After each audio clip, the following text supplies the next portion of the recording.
Salut à tous et bienvenue dans cette troisième mini-notif qui fait du bien.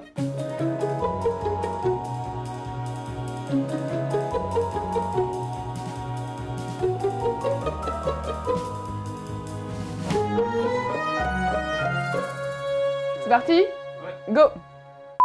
Si vous avez raté celle d'hier, vous pouvez la retrouver ici. On y a parlé d'un super mangeur, cette enzyme qui serait capable de manger le plastique. Et ça, c'est fantastique. Alors aujourd'hui, j'ai décidé de vous faire aimer la pluie. Et hey, si je vous dis qu'on a trouvé une piste pour générer une énergie à partir d'une source accessible, gratuite et renouvelable, est-ce que vous me croyez?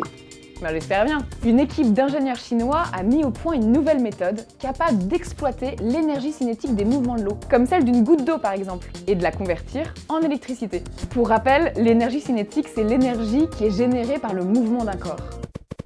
Alors ok, le concept d'hydroélectricité, c'est pas nouveau, c'est vrai. C'est comme ça que ça fonctionne au niveau des barrages hydroélectriques par exemple, ou des centrales marémotrices. Mais en général, il faut des courants très forts. Ici, dans l'expérience qu'ils ont faite, eh bien, en laissant tomber une goutte d'eau à 15 cm d'un dispositif, ils ont vu que ça avait généré une tension de 140 volts qui a été suffisante pour allumer 100 petites diodes. Ce qu'il faut retenir dans l'histoire, c'est qu'on a réussi à démontrer qu'une goutte d'eau pouvait générer une puissance sous forme d'énergie cinétique basse fréquence. C'est pas dingue?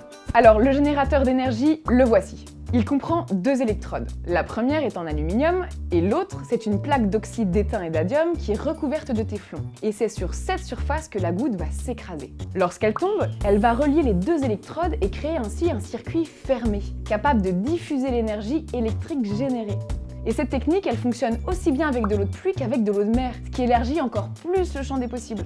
Une telle efficacité n'avait jamais été atteinte. Et vous l'avez compris, cette belle perspective d'énergie verte est clairement une piste pour produire de l'énergie à partir de la pluie. Aujourd'hui, il faut 25 000 volts pour que le TGV circule par exemple, et nos prises de maison sont fournies en 230 volts. Des scientifiques travaillent sur un générateur électrique qui fonctionnerait sur le principe du goutte à goutte, qui permettrait de délivrer la bonne tension pour faire fonctionner tous nos équipements électriques. On adore cet engouement à travers le monde pour trouver des nouvelles sources d'énergie moins polluantes, plus accessibles et renouvelables. N'hésitez pas à nous dire en commentaire si vous connaissez d'autres sources d'énergie moins polluantes. Voilà, c'est tout pour aujourd'hui. On se retrouve demain soir, même endroit, même heure, pour une autre mini-notif qui fait du bien en attendant Noël. Et si vous avez peur de rater le rendez-vous, n'hésitez pas à vous abonner et à activer la cloche. À demain!